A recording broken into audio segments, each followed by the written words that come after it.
Okay, so started chapter 2. I forgot what it was called. Can you remember what this one was called? Nope. Awesome. Let's get a move on. Operation days begin the same as any other day. I mean, they kind of have to. Can't do much when I'm asleep, and I don't want to smell like shit, so that means I'm heading to the locker room like usual.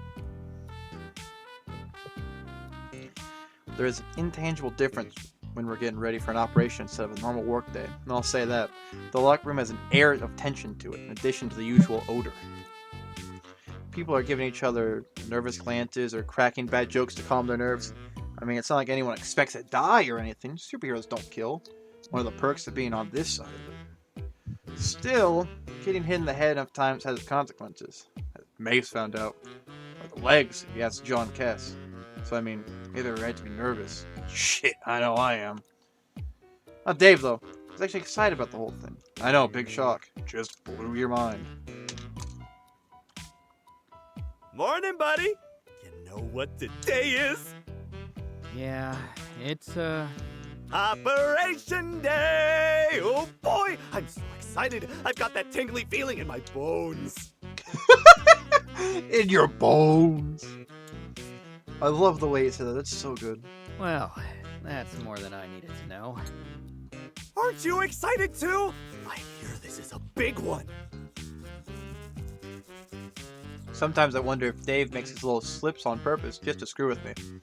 I'm not sure if that's better than him just being Freudian. Oh yeah, you know me. My excitement levels are like at full friggin' capacity. I live to get powerbombed by masked millionaires with messiah complexes. Oh, I don't think any superheroes will be there this time. I heard this is something totally different. They'll never expect it. They'll never expect it. I'm pretty sure he said something like that every time. If Dave were a weatherman, every day would be sunny. Well, just in case they do expect it, I'd better make sure I have time to stretch. See you in the main hall. As an aside, if you're thinking about starting a career as a henchman for some insane reason, never forget to stretch. You'd think this would be obvious, but tons of people totally skip it. Trust me, the last thing you want to do is to pull a hammy while running from some caped Adonis type, because they will not miss opportunity to look cool. They'll uppercut you into orbit and strike a pose regardless. Having one of my buddies, Mordecai, fun enough guy to watch a basketball game with, but not quite as funny as he thought he was. Kept trying to call himself Mordecai the Henchman, or the Menschman, but never took. Yeah, you know, in hindsight, he was a bit of a schmuck. Of course, this stretching stuff goes both ways. He once got away from Red Phantom totally unscathed because his calf crammed during his big entrance. Bonus lesson, don't jump through a window if you don't have to. Good advice, I'll keep track of that one. After freshening up and getting my stretch on, I head to the main hall. Before I even get there, I can hear the hum of the jet helicopter thing powering up. Let me call those Bedlam copters, but I hope I'm wrong. Shit, I think I'm actually a little late because Lord Bedlam has already arrived at his podium. Not that I've missed much. Lord Bedlam likes to give a motivational speech before operations and, well... The shadowy masters who control our society are growing nervous, my comrades! With their hold on the artisanal baloney industry shattered, they see the writing on the wall! And that writing says they are the ones who are ruining the weekend for everyone! Not the righteous masses who just want the orc barbarians to stop wearing jeans! Those damn orc barbarians and their jeans! Okay, can you fucking believe it? I know I can't. Yeah, you get the picture. You don't actually get briefed on the details of these things. Only Lord Bedlam and a handful of his top ass kissers know what's going on.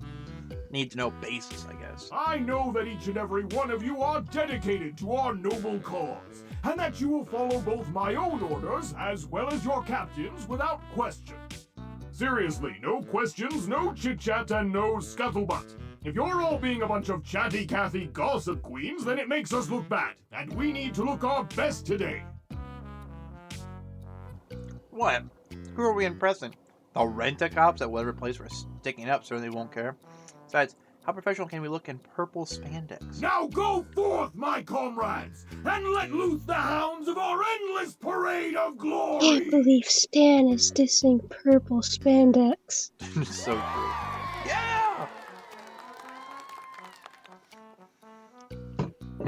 I don't think Lord Bedlam writes these speeches down. If he does, he certainly doesn't have an editor. Anyone who shares my feelings on Lord Bedlam's eloquence certainly isn't letting show, though, and I follow suit. Can't bring myself to cheer wildly like Dave, but I can dutifully fall in step with him as we head to our proverbial chariot. As we file into one of these Bedlam copters, I can hear the roof opening for us with a groan. Oh, this is it! You ready, buddy? All set, partner. I've got your back if you've got mine, partner. You bet! As we strap into our seats, the engines roar to life, and like that, we're off.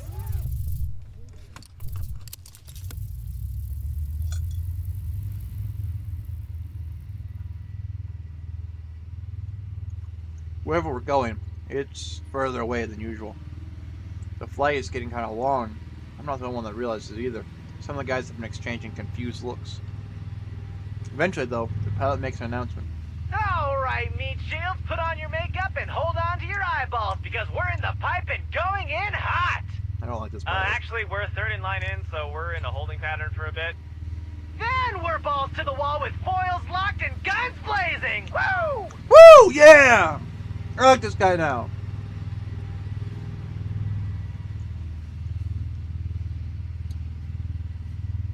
I'm pretty sure that these things don't have any guns. I'm also pretty sure that we train most of our pilots with video games and film clips since we won't have any actual flight simulators.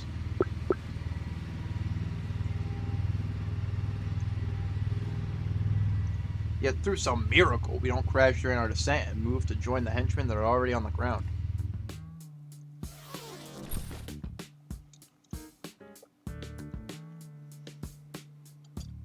Sliding down one of the Bedlam copter's rappel cables sends me through a hole in the wall in a roof or whatever building we were hovering over, and it lands me in some kind of tech office.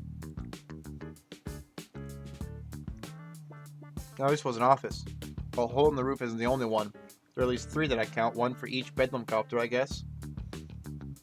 And a few smaller holes in the walls that are probably from weapons fire.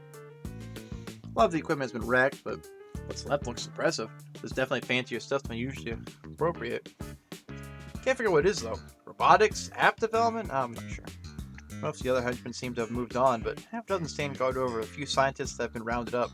Another whole squad stands in the middle of the room, with Lord Bedlam at their head. Excellent! Reinforcements! You lot! He points towards my squad. Damn it, I know what's next.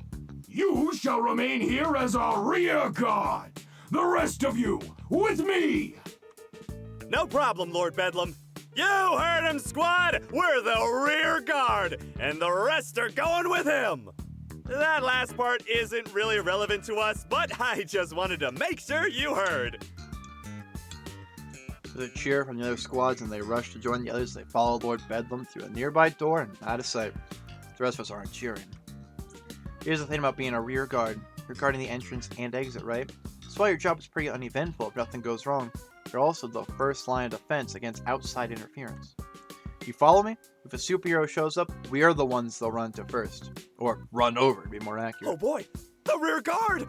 What an honor! Gosh, how long has it been since we've been selected for that?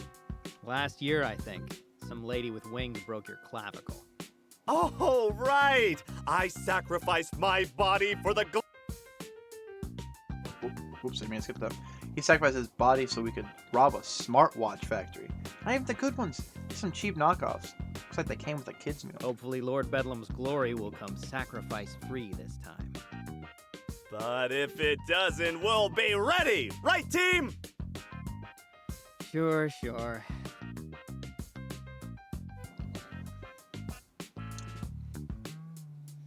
Take up a position next to the window on the opposite side of the room as the captive scientists.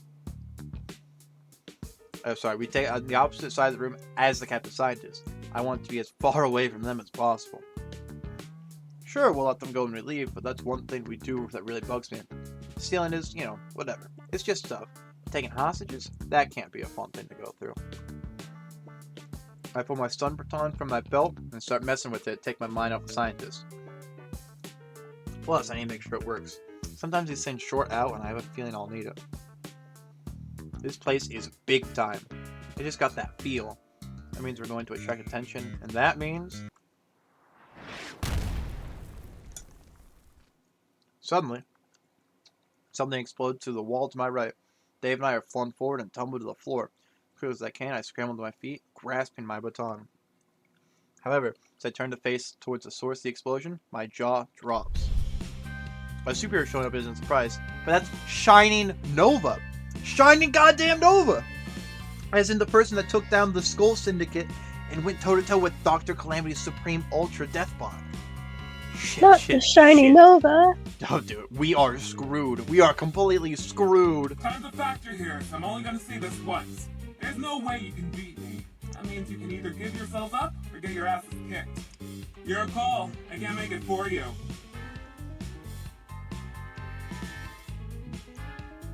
I really considered just giving up this time around, but I should have known better. By taking any time to think at all, I've given Dave a vast edge in reaction time. For Lord Bedlam! Charge! Dave and most of the other henchmen charge wildly. Some raise their stun batons, others fire with their beam weapons. It goes about as well as you expect.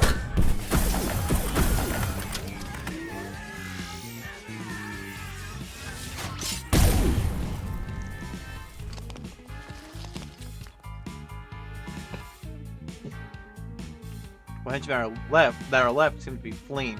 The ones that are further away from me, at least. I'm gonna be 5 meters from Shining Nova. He's staring right at me. Oh God, he's staring right at me. Hey. What do we do? What do we do, Kara? Um, Attacking did not work. Surrender. Ooh, the Shining Nova's opinion of us has changed. I immediately drop my baton and raise my I'd hand. like to take the surrender option, please. Wow, seriously? No one ever does that. Yeah, well, I had a regrettable incident with a trash can last month that taught me the value of knowing when to fold them. So... As I talk, I slowly start to backpedal, hoping to put some distance between the hero and myself. Hey, watch your step. Suddenly, I feel my heel get caught on a piece of rubble and I stumble backwards several steps, arms flailing, before finally losing my balance and crashing to the floor. Well, that was embarrassing.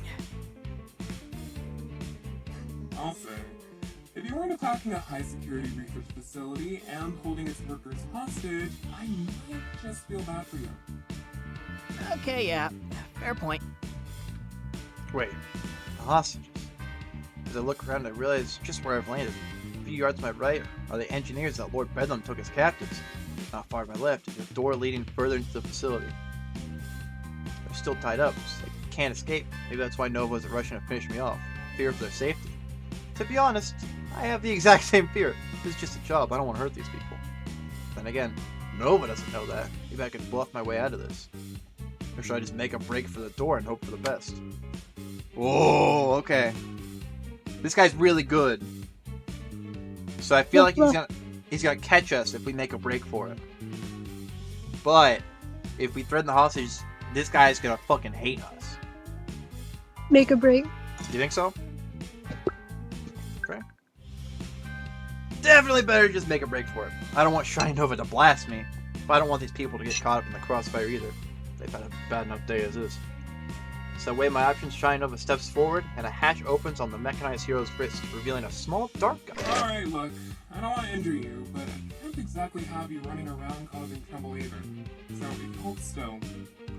Before Nova can continue, I push aside the pain, muster what stamina I have left, and scramble towards the exit. Hey! Ignoring Nova's shouts of warning, I reach out for the door. Almost there, but not quite. Just my fingers graze the handle, I feel a prick in my neck, and suddenly my body feels like rubber. Like a puppet that lost its strings, I collapse to the floor with a groggy moan. Everything's a blur. Sounds echo as though I'm in a cave. Damn, I didn't think tranquilizers could work this fast. As my eyelids start to close, Shining Nova steps into view, visor glowing hypnotically as my vision starts to fail me. That was a series of bad life choices, my man. Although Nova's silhouette is hazy, I can still barely make out their helmet glancing in the direction of the hostages. Unless... Nah, no way. He's just a goon. We could be more than enemies, Shining Nova. We could be lovers. Anyways, True. even though being put to sleep is better than being knocked unconscious, in this case, it doesn't feel like I'm snoozing in my bed. Instead, it's a deep, dreamless slumber. 1 second, all I see is blackness, and then the Come next... on, buddy, you have to get up! Where? What? Dave? What's going on? No time, we've gotta go! Onwards, my loyal compatriots! Onwards towards retreat! There's only one Bedlam copter. If we don't get on, we'll be left behind! With Dave's help, I managed to stand. A quick look around tells me he's right. A lone Bedlam copter is holding position next to this hole Shining Nova made in the wall, and there's no sign of another one. Lord Bedlam is already climbing aboard, so we better follow suit. All right, I'm good. Let's go. Together, we drag ourselves towards the ramp. Despite my grogginess, we should make it easily. At least it looks that way until a familiar black and blue blur falls through one of the holes in the ceiling, takes one look at me, and grins. Hey there, Sunshine. Gotta say, I didn't expect to see your raggedy-ass outfit here when I got the call. A data science facility's one hell of a step up from a pet store, but you're not too much of a big shot to leave without saying hi now, are ya? After all, we're old pals, ain't we? Oh, you know me. I'm not big on long goodbyes. So awkward. Wait, you know her, Stan? But she's a superhero! Case in point. Dude, you were there, remember? Briefly, anyway. She dumped me into a trash can. Yeah, that was great. That picture of you was trending for hours. Would have been a great night for me. If you clowns hadn't ended up giving me the slip. Yeah, we were pretty slippery, huh? Oh, what a night that was. Just a peach of a time, wasn't it, Dave? Oh, yeah, I guess. I didn't know you cried so much when you had fun, Stan. I'm easily moved, Dave. You know that. Yeah, Dave, come on. Well, getting to be about that time. Better hit the old dusty trail. Nice seeing you again. Don't be a stranger. Don't think so. This time, I'm making sure you're out cold. And then I'm grounding that ugly ride of yours. Carrie, I don't know how this game goes, but if we have the chance to date Miss Dynamo, you know we gotta take it. True. I don't know if this is a romance visual novel or just a regular one, but we're gonna try. Now come on, Sunshine. Let's kick this party up a notch. Miss Dynamo's maybe 10 meters away, but I know that distance won't mean much to someone with that kind of strength and speed. Even if I wasn't still hung over from Shining Nova's tranquilizer, my odds of getting out of the way aren't good. Dino knows it too. She takes her time sizing me up and setting into her stance. Dave doesn't consider the odds. Or maybe his zeal for Lord Bedlam has just made him more reckless? Whatever the cause, he's pulled out his baton and is preparing to go down swinging. Missing, mind you, but still swinging. It's almost admirable, but in my experience, you don't heal hairline fractures with admiration, so I'm not about to follow suit. As Dynamo's muscles coil, I reach for my baton and desperately try to think of an angle. It's gonna be even worse than the trash can incident if I can't. Right now, I'm as dangerous as a pillow covered in bubble wrap. I don't get much of a chance. As soon as I brandish my weapon, Miss Dynamo bursts forward. Guess she figured giving me the first strike last time was charity enough. I wince, bracing for the pain, but it never comes.